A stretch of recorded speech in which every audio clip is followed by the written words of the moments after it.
అంటే డబ్బు కొని కొట్టుకుంటారు. మీరు ఎదురు కూర్చుంటే మీరు వెనక నేను నుంచి క్వశ్చన్ చేస్తున్నాను అనుకోండి, ఏమంటే వెంకటేశ్వరరావు గారు ఉన్నారా అంటే లేరండి. ఎక్కడికి వెళ్ళారు? గారికి వెళ్ళారండి. ఎప్పుడు వస్తారు? ఇక వెనక నుంచి అడిగాను అనుకోండి, ఎలా ఉంటుంది? మనకి తెలియదు ఏం జరుగుతుందో, కానీ చికాగ్గా మాత్రం ఉంటుంది. చికాగ్గా ఉంటే ఎందుకుంటే మనం దాన్ని శాస్త్రీయంగా దాన్ని విమర్శించుకుని విడమర్చుకుంటాం లేదు.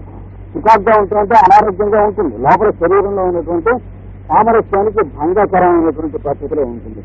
ఇది మనకి నేర్పకుండా ఉన్నది ఎంబీబీఎస్ పేస్ అయినా అవుతాయి, ఎంబీ పేస్ అయినా అవుతాయి. కామన్ సెన్స్ ఆఫ్ హీలింగ్ శాతకానప్పుడు కేవలం వైద్య శాస్త్రం నేర్పిన రోజులు వచ్చింది. ఏమీలు ఇంకొక 10 మందిలో గతం నేర్చుకుంటాడు కానీ వాడు దానివల్ల వాడు బాగుపడ్డా ఇంకోండి బాగుపడిచేటువంటిది ఏముండదు.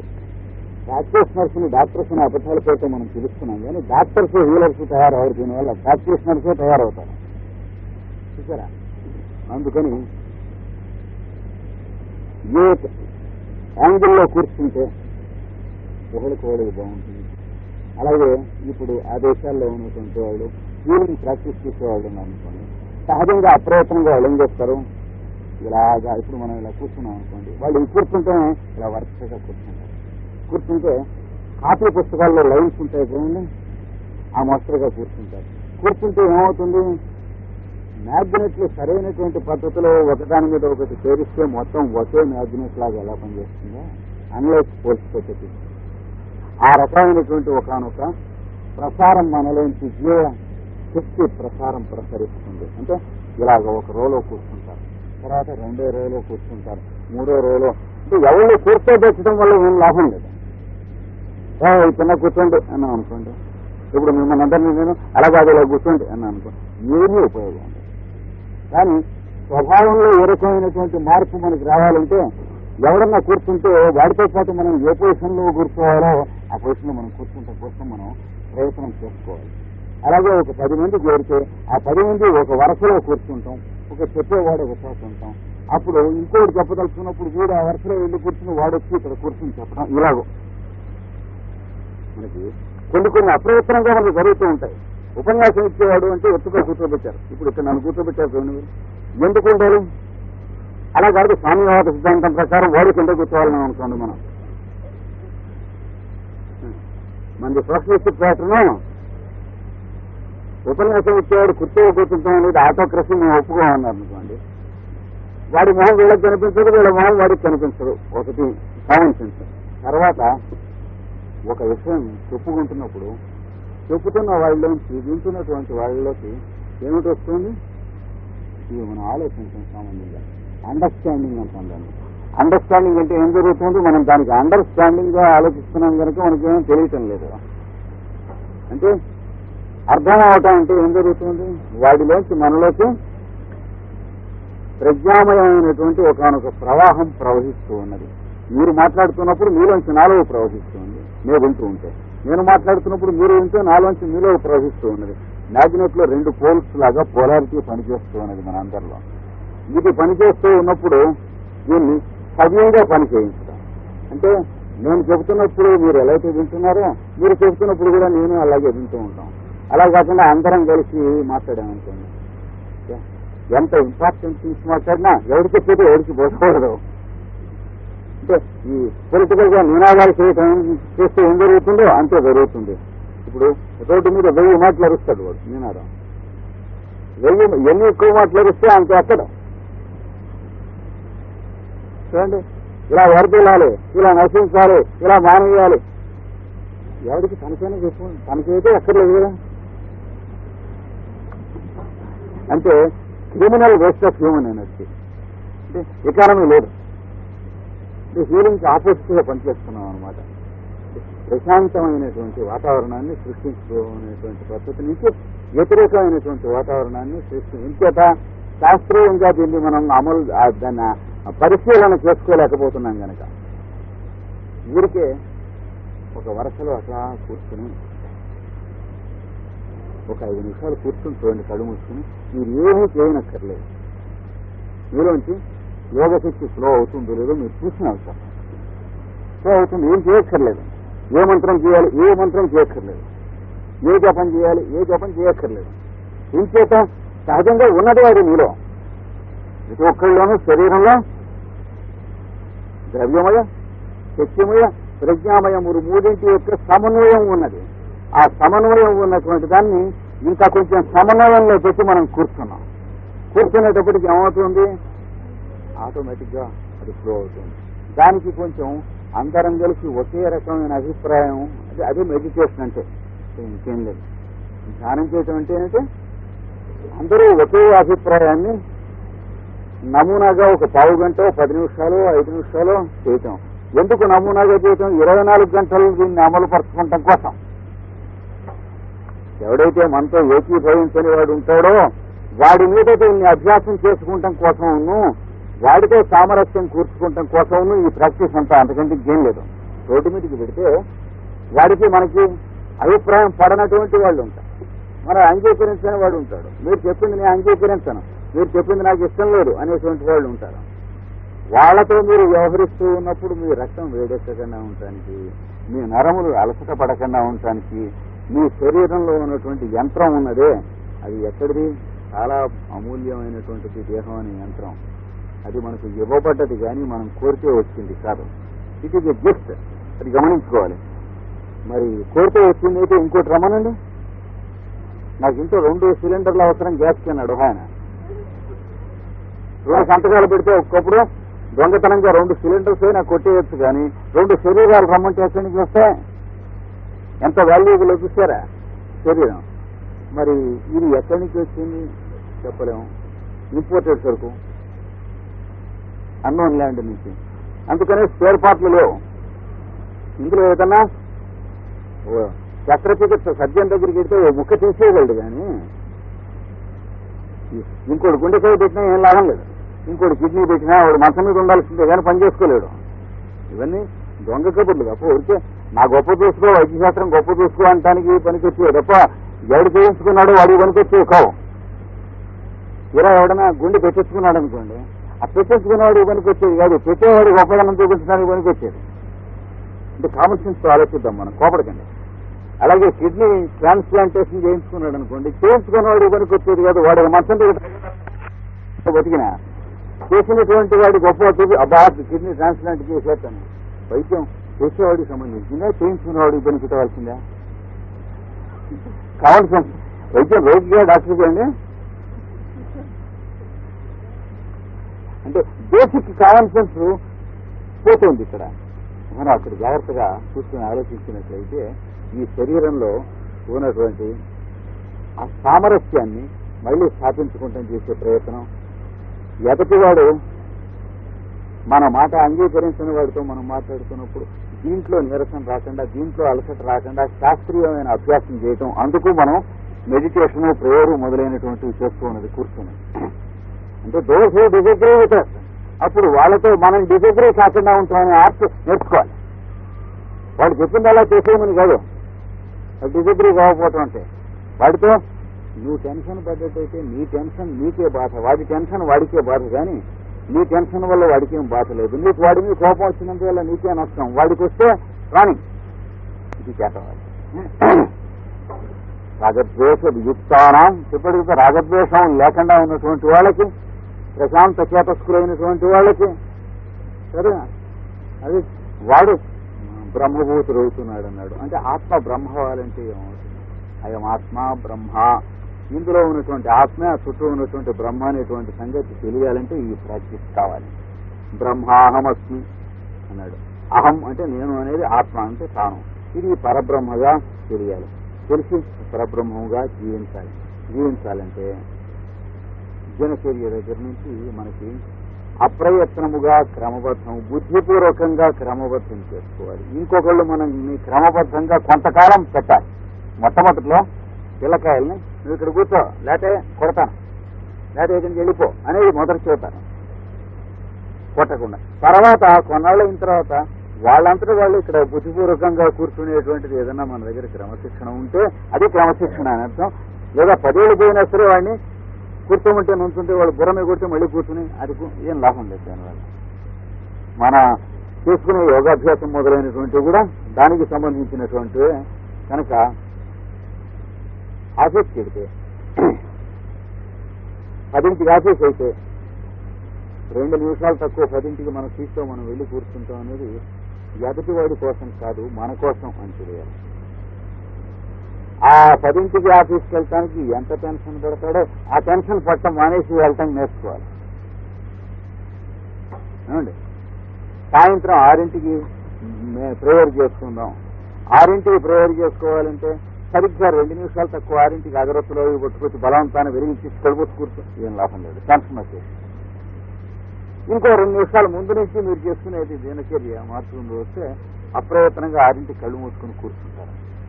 అప్రయత్నంగా ఎప్పుడైతే కళ్ళు మూసుకుని కూర్చున్నారో టెన్షన్ లేదు. ప్రేయర్ అంటే టెన్షన్ ఉండదు. అది ప్రేయర్ అంటే టెన్షన్ ఎప్పుడైతే లేదో అది ప్రేయరే అవుతుంది. ఇది వాడు చెప్పినటువంటి దాంట్లో. ఇలా చేయటం వల్ల ఏమవుతుంది, ఒకడు కూర్చుని మెడిటేషన్ ధ్యానం చేసుకున్న కన్నా ఒక 10 మంది కూర్చుని ధ్యానం చేసుకున్నప్పుడు వీళ్ళల్లోంచి సమాసగా ఒక కరెంట్ ఫ్లో అవుతుంది. ఆ ఫ్లో అయినటువంటిదే ప్రాణశక్తి అని అంటారు. మనం యాంత్రికంగా చేస్తే విద్యుత్ శక్తి అంటున్నాం, శరీరంలో అయితే ప్రాణశక్తి అంటున్నాం. అది ఇది ఒకటే అని తెలిసేటువంటి అంతవరకు ఇంకా సైన్స్ అడ్వాన్స్ కాలేదు కనుక మనం అది వేరే ఇది వేరే అని అనుకుంటున్నాం. అది వేరే ఇది వేరే కాదు. అందుకని ఒక చోట కూర్చొని 10 మంది అభ్యాసం చేయటం అని పెట్టుకున్నప్పుడు ఇందరిలోంచి స్లో అవుతుంది. ఊరికే కళ్ళు మూసుకుని ఓ అని అంటే ఉచ్చరిస్తే చాలు, ఇంకేం అక్కర్లేదు. కళ్ళు మూసుకుని అందరూ కూడా పరమ ప్రశాంతమైనటువంటి కంఠంతో మనస్సుతో ఓం అని ఉచ్చరించినందువల్ల ఒక మ్యాగ్నెట్కి లోంచి ఏమిటి ప్రవహిస్తుందో ఒక మనిషిలోంచి అదే ప్రవహిస్తుంది. ఈ ప్రవహించినందువల్ల జరిగేది ఏమిటంటే ఇందులో ఎవరికైతే కొంచెం తక్కువగా ఉన్నదో ప్రవాహం, ప్రాణశక్తి తక్కువగా ఉండదు. ప్రాణశక్తి మన చుట్టూ ఉన్నటువంటి గాలిలోనే ఉంటుంది, చోట్లోనే. ప్రాణశక్తికి ఏ లోపము లేదు. కానీ ప్రాణశక్తి స్వీకరించేటువంటి గ్రహించేటువంటి శక్తి శరీరానికి ఒక్కప్పుడు తక్కువగా ఉంటే దాన్ని రోగం అంటాం. శారీరక రోగం ఉన్నా ప్రాణశక్తి లోపలికి ఫ్లో అవటం తగ్గుతుంది, మానసిక రోగం ఉన్నా ఫ్లో అవటం తగ్గుతుంది. విపరీతమైన కోపం మీద ఉన్నాం అనుకోండి, ఎంత టెన్షన్ ఫీల్ అవుతాం అంటే అర్థం ఏంటి, బయట నుంచి లోపలికి ప్రాణశక్తి వచ్చేటువంటి ద్వారములు మూసుకొని తిని అని అర్థం బుద్ధిపూర్వకంగా. అలాగే చిరాకు ఉంది అనుకోండి, మూసుకుంటాయి. అలాగే ఎదుటివాడి మీద సందేహము, శంక, సంశయము మొదలైనవి ఉన్నాయనుకోండి. మన గురించి వాళ్ళతోనూ వీళ్ళతోనూ ఏమన్నా కూడని చెప్పాడేమో అని ఎదుటివాడి గురించి అమ్మా, వాడు మనం ఒక రూములో ఉన్నాం అనుకోండి. అప్పుడు మన మనస్సులో వాడి మీద సందేహం ఊరికే పురుగు తోలిచినట్టు తోలుస్తూ ఉందనుకోండి. అప్పుడు జరుగుతూ ఉన్నది ఏమిటి, మన చుట్టుపక్కల ఉన్నటువంటి స్పేస్లో చోటులోంచి ప్రాణశక్తిని మన లోపలికి రావడానికి మనమే నిరోధనం చేసుకుంటున్నాం. ఈ నిరోధనం చేసేటువంటి కారణములే ఈర్ష్య, అసూయ, మతము, మాత్సర్యము, సందేహము, శంక, భయము, దుఃఖము, శోకము. ఇవి కనుక ఇది పడకుండా ఉంటాం అనేది మన చేతిలో లేదు. మనం ఏ సన్నివేశాల్లో, ఏ వాతావరణంలో, ఏ దినచర్యలో జీవిస్తున్నామో దాన్ని బట్టి భయపడటమో పడకపోవటమో, సందేహపడటమో పడకపోవటం, ఈర్ష్య పడటమో పడకపోవటం ఉంటుంది. కానీ ఆ సన్నివేశం సృష్టించుకున్న దానిక ఆ తర్వాత మనం పడకపోవటం పట్టం మన ఇష్టంలోది కాదు. కనుక దినచర్యలో ఉన్న సన్నివేశాలు సృష్టించుకోవటంలోనే కావలసినటువంటిది ఉన్నది. 24 గంటలు ఇంట్లో మనకి ఏ వస్తువులు ఎక్కడ పెట్టుకోవాలి, ఎన్నింటికి ఏం చేసుకోవాలి, ఎన్నింటికి వంట చేసుకోవాలి, ఎన్నింటికి భోజనం చేసుకోవాలి, దాని గురించి అప్రయత్నంగా మనం చేసుకుంటాం, అలవాటు అవుతుంది అనుకోండి. అప్పుడు ఏమవుతుంది, 24 గంటలు కూడా మనం ఎంగేజ్ అయి ఉంటాం ఆరోగ్యవంతమైనటువంటి స్వస్థమైనటువంటి స్థితిలో. 24 గంటలు కూడాను ఆ రోజుకి తిని వాళ్ళకి ఆయురారోగ్య ఐశ్వర్యములు పెరుగుతాయి. ఏ ఇద్దరి మధ్య టెన్షన్ లేనప్పుడు ఆ ఇంట్లో ఉన్నటువంటి వాళ్ళకి రెసిస్టెన్స్ పెరుగుతుంది. ఇద్దరి మధ్య టెన్షన్ ఉంటూ ఉండగా ఒక ఇంట్లో ఉన్నారనుకోండి, అంతకంటే విడిపోతున్నాయా భార్యాభర్తలు కానీ, తండ్రి కొడుకు కానీ. వాడికి నాకు పడదు, వాడు బయటికి వెళ్ళాడా అని అడిగి తండ్రి ఇంట్లోకి రావటం, నాయన ఆఫీస్కి వెళ్ళాడా చూసి కొడుకు ఇంట్లోకి రావడం. ఇద్దరికి ఏదో రకమైన ఒంటో సుస్థిగానే ఉంటుంది, చిన్నగా ఉండదు. కనుక ఈ సైన్స్ ఆఫ్ హీలింగ్ అనేటువంటి దాంట్లో జ్వాలకూలుడు చెప్పినటువంటి వాటిలలో రోగ కారణములు ఇవి అని చెప్పాడు. అంతేగాని క్రిములు, సూక్ష్మజీవులు, వైరస్, జీలకర్ర ఇట్లాంటి అన్సైంటిఫిక్ థింగ్స్ ఇప్పుడు ఏవైతే సైంటిఫిక్ అనే అజ్ఞానంతో అనుకుంటున్నామో అవి కానే కావు. సూక్ష్మజీవులు గాలిలోను, నీటిలోను, ఆహారంలోను అన్నిటిలోనూ కూడా మనలోకి వెడుతూ ఉన్నాయి అన్నప్పుడు మనందరం అవి చిన్నప్పటికి తెచ్చుకోవాల్సిందే కదా. అవి కనుక వ్యాధి కారణాలు అయితే ఎవడు పీల్చడం లేదు సూక్ష్మజీవుల్ని గాలిలో. మీరు దగ్గరైనటువంటి వాళ్ళు ఏమన్నా సూక్ష్మజీవులు ప్రూఫ్ అడ్డం పెట్టుకుని పీలుస్తున్నారా? కానీ మీరు పీల్చిన సూక్ష్మజీవులు, నేను పీల్చిన సూక్ష్మజీవులు, వాడు పీల్చినవి గాలిలో ఇవన్నీ పీలుస్తున్నాం. ఒకడికి డబ్బు ఎందుకు చేస్తుంది, ఒకడికి డబ్బు ఎందుకు చేయటం లేదు అని అంటే డబ్బు చేసే కారణాలు ఇందాక నుంచి నేను చెప్పినటువంటి వాటిలలో ఉన్నాయి. అది కలవాడు వాటిని అంగీకరించినటువంటి వాడు ఈ ఈర్ష్యాసోయ మదమాత్సర్యములో, కామక్రోధాదులో, భయము, నిరంతరమైనటువంటి బాధ వీటి మీద జీవించేటువంటి వాడు సూక్ష్మజీవులు వాడు ఆకర్షిస్తాడు. వాటిని లోపలికి వెళ్ళినప్పుడు ఆ లోపల మిగతా వాళ్లలో నశిస్తాయి. కానీ ఏమవు మీ అందరికీ ఎందుకు ఏమవటం లేదు? సూక్ష్మజీవులు పీల్చినా మనం తాగే నీళ్లలో లేవా? ఇప్పుడు మెడికల్ స్టూడెంట్స్ ఎవరన్నా ఉంటే వాళ్ళని ఒక ప్రశ్న వేస్తున్నాను నేను, నాకు చెప్పండి. కొంతమందికి జబ్బులు ఎందుకు వస్తున్నాయి, కొంతమందికి ఎందుకు రావటం లేదు? అందరిలోనూ కనుక బ్యాక్టీరియా కానీ వైరస్ కానీ గాలిలో ఉన్నటువంటి సమానంగానే ఉన్నట్లయితే నేను తెలియక అడుగుతున్నాను, చెప్పండి.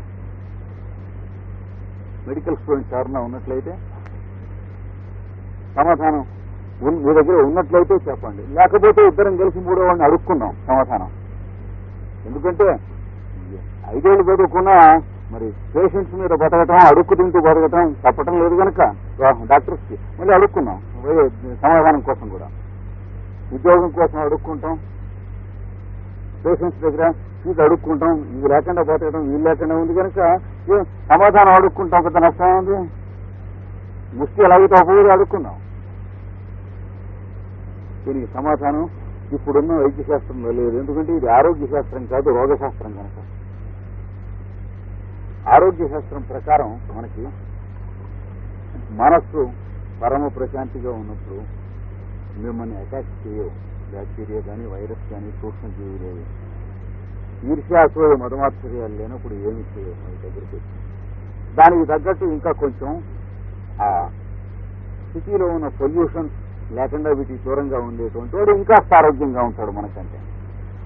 కానీ పొల్యూషన్స్ లేకుండా పరమ పవిత్రమైనటువంటి ప్రశాంత వాతావరణంలో జీవించేవాడైనా ఈర్ష్యాసోయ మదమాత్సర్యాలు ఉంటే రోగాలు రానే వస్తాయి. వాడి దగ్గర బ్యాక్టీరియా అంటనే అంటుతుంది, ఏమీ సందేహం లేదు.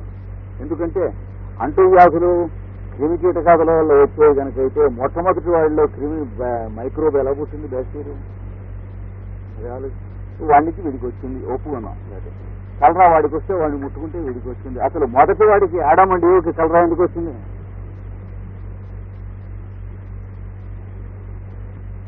మరి సమాధానం వైద్యశాస్త్రం, ఇప్పుడున్న వైద్యశాస్త్రంలో సమాధానాలు లేవు అని నేను అనుకుంటున్న పాయింట్లు ఉన్నాయని మీరు చెబితే మీ శిష్యుడు అనేది నేను నేర్చుకుంటాను ఎవడైనా. ఎందుకంటే మెడికల్ సైన్స్ లో మోస్ట్ అప్డేట్ థియరీస్ దాకా నేను చదువుకున్నటువంటి వాడిని. నిన్న మొన్న వచ్చినటువంటి పేపర్స్ కూడా నేను ఇన్ఫార్మ్డ్ గా ఉంటాను మెడికల్ గా. సమాధానాలు లేవు. ఇక్కడ బ్లింక్ చేయవలసిందే ఎంత పెద్దవాడైనా సరే. కాకపోతే కోతలు కోయొచ్చు, వేదాంతం చెప్పవచ్చు. రెసిస్టెన్స్ ఉన్నవాడికి రోగం రాదు, రెసిస్టెన్స్ లేని వాడికి రోగం వస్తుందంటే పచ్చి కోత. ఆ రెసిస్టెన్స్ మీరు మాకు చెప్పగలరా? ఎలా చేసుకోవాలో? మీ దగ్గర సమాధానం లేదు కనుక రెసిస్టెన్స్ అనే పదం కోతలు కోయటానికి వాడుతుంది వైద్యశాస్త్రం. రెసిస్టెన్స్ ఎలాగా పెంపొందించుకోవచ్చో చెప్పలేనప్పుడు రెసిస్టెన్స్ అని అన్నారంటే కోతగా కాదు, నిజంగా శాస్త్రీయ కనుక మనకి నిజంగా శాస్త్రీయమైంది మన మీద పనిచేసేది ఒకటే. మనస్సు ప్రశాంతంగా ఉంటే ఇవేమి ఉండవు. మనస్సు ప్రశాంతంగా ఉండాలంటే మనం ఇల్లు, వాకిరి, మనం వేసుకునేటువంటి దుస్తులు, మనం దినచర్య నడుపుకుంటాం, ఎదుటి వాళ్ళతో మనం ప్రవర్తించే ప్రవర్తన వీటిలలో ఉంటుంది. కానీ ఇవి దాటి ఏమిటి ఉండదు. వీటిలలో సర్దుబాట్లు మనం చేసుకోవాలంటే యమ నియమాది సాధనలు, అష్టాంగ యోగ మార్గం తప్ప ఇంకొక మార్గం లేదు. ఆహార విహారాదుల ప్రవర్తనం తప్ప ఇంకొకటి లేదు. అన్నము, పానీయము, మనం చేసేటువంటి శరీర శ్రమ, విశ్రాంతి, నిద్ర, స్త్రీ పురుష సంబంధమైనటువంటి కామము, వీటిలలో ప్రవర్తనలోనే మనకి రోగం రావడానికి కారణాలు కానీ రోగం రాకుండా ఉండటానికి కారణాలు కానీ ఉంటాయి, కానీ ఇంకొక దాంట్లో ఏ ఇంట్లోనూ ఉండవు. మనకు చేసినటువంటి ఏ సృష్టి అయినా సరే ఈ 5-6 మనం చేసినటువంటి ప్రవర్తన కారణముగా కలది అయి ఉంటుంది, కానీ ఆకాశం నుంచి మనకి తెలియని దాంట్లో జబ్బు ఊడిపట్టడం అనేటువంటి చాలా అబద్ధం, పచ్చి బ్లఫ్ అది. ఇది తెలియాలి. అందుకని ఈ ప్రవర్తనని సరిచేసుకుంటేనే ది సైన్స్ ఆఫ్ హీలింగ్ అనేటువంటిది పేరుతో ఆయన జ్వాలకూలుడు గారు చెప్పారు. చెప్పి వీటి వల్ల తేడా వచ్చేటువంటిదే ఈ ప్రాణశక్తిని భౌతికమైనటువంటి ద్రవ్యము మడతబడినట్లయితే ఆ పడ్డటువంటి ఆ మడత పట్టమే వ్యాధి అని అంటారు. వ్యాధి అని వేరే ఏమీ లేదు అక్కడ. నీవు ఆ ఉన్న మడతను తీసేసుకున్నట్లయితే, ఉత్సాహంగా, సంతోషంగా, సరదాగా ఉండగలిగినట్లయితే, మొహం ముడుచుకుని ఉండటానికి కావలసినటువంటి కారణాలు లేకుండా చేసుకోగలిగినట్లయితే, ఒకే ఇంట్లో ఉండి ఇద్దరు ఒకరి మీద ఒకరు మొహం ముడుచుకుని ఉంటారు. వాళ్ళిద్దరికీ లివర్ వ్యాధి పుడుతుంది తప్పనిసరిగా. వాళ్ళిద్దరికీ నరాలు టెన్షన్లో ఉంటాయి. మరి కాన్వర్స్లీ నరాలు టెన్షన్లో ఉన్న వాళ్ళకి, లివర్ వ్యాధి ఉన్న వాళ్ళకి పరద్వేషం, పక్కన ఉన్నటువంటి వ్యక్తిని ద్వేషించడం అనే వ్యాధి ఉంటుంది. అంటే ఈ మానసిక లక్షణం ఉన్న చోట ఆ భౌతిక వ్యాధి పుడుతుంది, ఆ భౌతిక వ్యాధి ఉన్న చోట ఈ మానసిక లక్షణం ఉంటుంది. రెండు కరెక్ట్. ఇవి రెండు ఒకదాని మీద ఒకటి ఆధారపడి ఉన్నాయి. ప్రారంభం ఎక్కడ అంటే బాగా ఆరోగ్యంగా ఉన్నవాడు బుద్ధిపూర్వకంగా మొట్టమొదట మొహం ముడుచుకుని ఉండటంతో ప్రారంభం అవుతుంది. ఇది ఆయుర్వేదంలోనూ అదే చెప్పారు, హనుమన్ కూడా అదే చెప్పాడు. త్వర అనేటువంటి వ్యాధి కారణం అని చెప్పాడు. మరి అలోపతిలో మీరు కోపడకుండా ఉంటే అంతదాకా ఆ సైన్స్ డెవలప్ కాలేదు కనుక ఇంకా అవి చెప్పడానికి కావాల్సినటువంటి స్టేచర్ అలోపతికి లేదు, కొంత వెయిట్ చేయాలి. మనం ఆయుర్వేదంలో కానీ హోమియోపతి నుంచి కానీ అప్పు తెచ్చుకోవాలి వీటిని గురించి చెప్పుకోవాలంటే. కనుక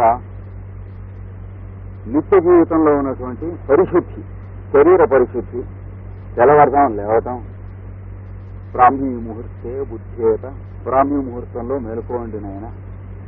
మొదట అలారం పెట్టి మేలుకోవచ్చు, తప్పు లేదు. తర్వాత కొద్ది రోజుల్లో అలారం అక్కర్లేకుండా మేలుకుంటానికి కావలసిన అభ్యాసం చేసుకోండి. ధర్మార్థవు చాను చింతయేత, అటుపైన ఆ రోజున వాడు చేయవలసినటువంటి ధర్మం అంటే ఏమిటి, తన రొటీన్ ఒక 2 నిమిషాల్లో అనుకోండి. ఈవేళ ఇక్కడికి వెళ్ళాలి, వాడిని మీట్ అవ్వాలి, ఆఫీస్కి వెళ్ళాలి, ఒక మాట వేసుకోండి. అలా వేసుకున్న వాడికి ఉన్న దినచర్య వేసుకుని వాడికి తక్కువనే ఉంటుంది. కానీ పొద్దున్న లేవగానే వాడు చెప్పింది బ్రాహ్మీ ముహూర్తే బుద్ధేత ధర్మార్థౌచ అనుచింతయేత. ధర్మము, తర్వాత అర్థము. అర్థం అంటే ప్రయోజనం. మనకి ఎదుటివాడి వల్ల ఈ పనులు కావాలి, ఈ ఎలక్ట్రీషియన్ వస్తా అన్నాడు, ఇవి బాగు చేస్తా అన్నాడు, వీడొచ్చి మనకి ఇవ్వాల్సిన అమౌంట్ ఇస్తా అన్నాడు, మనం వాడికి ఇది ఇవ్వాలి, వాడికి చేసి పెడతామని చెప్పాం, వాడికి ఏదో కూరలు తీసుకెళ్ళి ఇస్తామని చెప్పాం. ఇవి గుర్తుండాలి. అంటే మనం ఎదుటివాడికి చేయవలసినవి, ఎదుటివాడు మనకి చేయవలసినవి, ఇవి రెండు ఒకమాట గుర్తు చేసుకుంటూ కూర్చున్నాడు. తర్వాత కాయక్లేశం స్థితం మూలాన్. నెక్స్ట్ ఏం చేయమన్నాడు ఇంకో 2 నిమిషాల్లో. ఈ రోజున శరీర పరిస్థితి ఎట్లా ఉన్నది, దీంట్లో ఎక్కడెక్కడ క్లేశాలు ఏ రకంగా ఉన్నాయి, వేడి చేసిందా, జలుబు చేసిందా, కడుపు బరువుగా ఉన్నదా, నిన్న బ్రాహ్మణార్థం చేసిన దాని తాలూకు దోషం ఏమైనా ఉందా, లేదా నిన్న పెళ్లికి వెళ్ళొచ్చి అక్కడ గ్లటన్ లాగా కొట్టేసాను దాని దోషం ఏమైనా ఉందా, నిన్న పార్టీకి వెళ్ళొస్తే ఒళ్ళుకి లేకపోతే ఫిజికల్ గా ట్రక్కులో వేసుకొచ్చి 2 ఇంటి దగ్గర పడేశారు, అది ఏమన్నా ఇట్లాంటివన్నీ చూసుకోండి. అందుకనే సదుపాయంగా ఉండేది శనివారం నాడు పెట్టుకుంటారు పార్టీలు, సివిలైజ్డ్ గా ఉన్నటువంటి దీంట్లో కంపెనీల్లో వాటిల్లోనూ. రాత్రిపూట వాడు ఎంత తాగి ఒళ్ళు తెలియకుండా పడిపోయినా ట్రక్కులో వేసి రాత్రి 2కో 3కో ఇంటి దగ్గర చేరుస్తారు.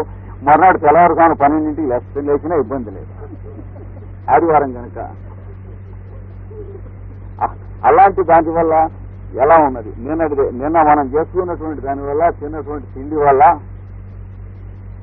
మరి 2 బోండాలు తిన్నాం, మరి 2 సమోసాలు బాగున్నాయని తినేసాం, అక్కడ లోపల ఇంకా కూర్చున్నట్టు అనిపిస్తూ ఉంది.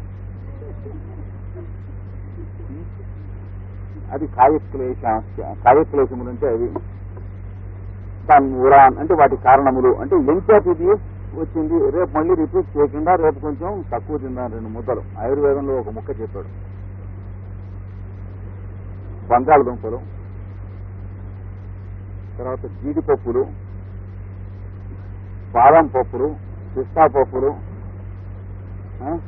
తర్వాత మాంసం, కోడి గ్రుడ్లు, ఇట్లాంటివి తినేటప్పుడు క్వాంటిటీ తగ్గించాం. అలా కాకుండా ఒరుగులు, పేలాలు, చిప్స్ ఇట్లాంటివి తినేటప్పుడు నీ ఆకలిని బట్టి శుభ్రంగా తిన్నా ఏం పర్వాలేదు చూసుకో. అంటే ఆ ఐటమ్స్ చూసుకో, నువ్వు ఐటమ్స్ ను బట్టి నువ్వు క్వాంటిటీ ఎడిట్ చేసుకోమన్నాడు జాగ్రత్తగా ఆయుర్వేదంలో. అని చివరికి పర్యవసానం ఒకటి చెప్పాడు, ఏమంటే ఇంకా కాస్త తింటే బాగుంటుందని నోటికి అనిపిస్తున్నప్పుడు నువ్వు ఆపటం అనేటువంటిది ఎప్పుడు కూడా నువ్వు బాగా ముసలాడైందాకా కూడాను ఈటింగ్ ఎంజాయ్ చేయగలగాలంటే ఆ పని చేయన్నాడు. చాలా చూసి జాగ్రత్తగా గమనించుకోవాలి.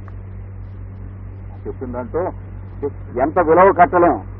మళ్ళా చెబుతాను వినండి, వాడు చెప్పింది చాలా సూక్ష్మంగా చెప్పాడు. ఇంకొక కాస్త మనం తింటున్న ఐటమ్ ఇంకాస్త వేయించుకుని తింటే బాగుంటుందని అనిపిస్తూ ఉండగా ఆ మూడ్లో ఆపేసి తింటాం అన్నాడు.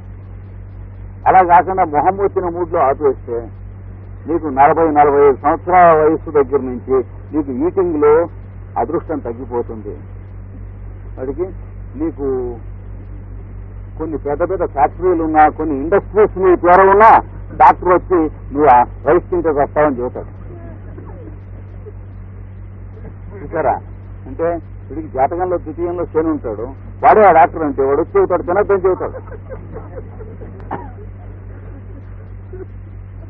అందుకని ఎప్పుడు కూడా ప్రతిరోజు కూడా stop eating while you still feel like eating a little more. అది పెద్ద ఫార్ములా. అది అంటే ఆచరిస్తే ఎంత సుఖం ఉన్నదో ఆచరించడం అనేటువంటిది అంత కష్టం.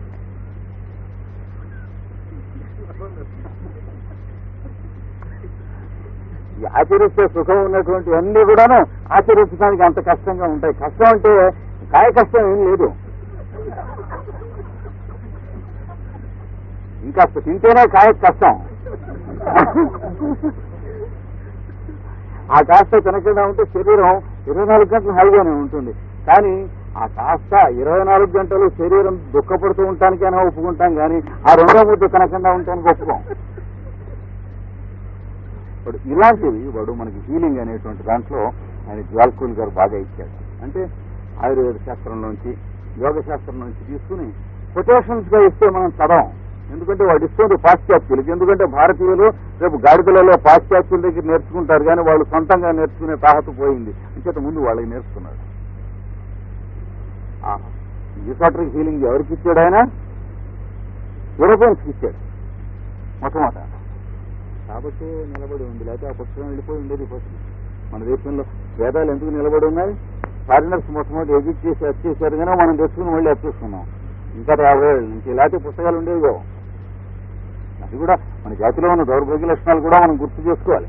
ఏవి హీల్ చేసుకోవాలో ఫిజికల్ గా ఒకటే కాదు హీల్ చేసుకోవాల్సినవి. మన పుస్తకాలు మనం జాగ్రత్త పెట్టుకుంటాం. ఇప్పుడు కూడా బుద్ధిమంతంతో మనం ఏదో ఋగ్వేదం వచ్చి చేసుకుంటున్నాం, యజుర్వేదం వచ్చి చేసుకుంటున్నాం. ఇంత అయితే 50 ఏళ్ళ నుంచి. అది వరకు మీరు ఎక్కడికి పోయినా సరే మరి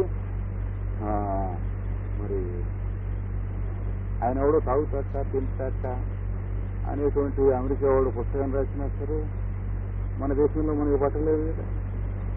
మొరార్జీ దేశే ఇట్లాంటి వాడు అని ఒక పుస్తకం రాశాడు. అదే అమెరికన్ గురించి ఎవడన్నారు ఆయన అంటే మొత్తం జాతి అంతా డొక్క చేసి రోలు కట్టేస్తుంది. అలాంటి నీతి మన జాతికి లేదు కదా. ఏ జర్నలిస్ట్కైనా మరి కలగ చేసుకుందాం అనేటువంటి మగతనం కానీ నీతి కానీ కలిగిందా మన దేశంలో? లేదు. అంటే జాతికి ఇంకో 100 ఏళ్ళు పడుతుంది ఆ నీతి మన జాతికి రావాలంటే. ఏది అమెరికన్సో రష్యన్సో లాగా బతకాలంటే వాళ్ళని ఇమిటేట్ చేసి ఏకం చేయడం అనేటువంటి ఫ్లేవరీ మన దగ్గర ఉంది, కానీ వాళ్ళలా బతికే స్పేచర్ మనకి ఇంకా కొన్ని చాలా 100 మైళ్ళల్లో ఉంది. చేసింది ఇవాళ జలుబు ఎందుకు ఎక్కువ చేసింది, గొంతు ఎందుకు నొప్పి చేసింది, తలకాయ భారంగా ఎందుకు ఉంది, తెల్లవారు అయిపోయింది అని తెలుసుకుని తన మూలాన్ని ఆ పైన వేద తత్వార్థమే వచ్చి అప్పుడు ఒక పవిత్ర గ్రంథం వేదమో ఉపనిషత్తు భాగవతం రామాయణం తీసుకుని ఒక వాక్యం చదువుకుని ఒక 2 నిమిషాలు దాని అర్థాన్ని గురించి ఆలోచించుకుని అప్పుడు బయలుదేరి నీ దినచర్య చేసుకోమన్నాడు. మైత్రం ప్రసాదనం స్నానం దంతధావన మంజనం అవన్నీ తర్వాత. ఇవన్నీ అయిన తర్వాత ఆయన చెప్పింది రోజు సూర్యోదయం అవుతూ ఉండగా ఆత్మ సమర్పణం చేస్తాం.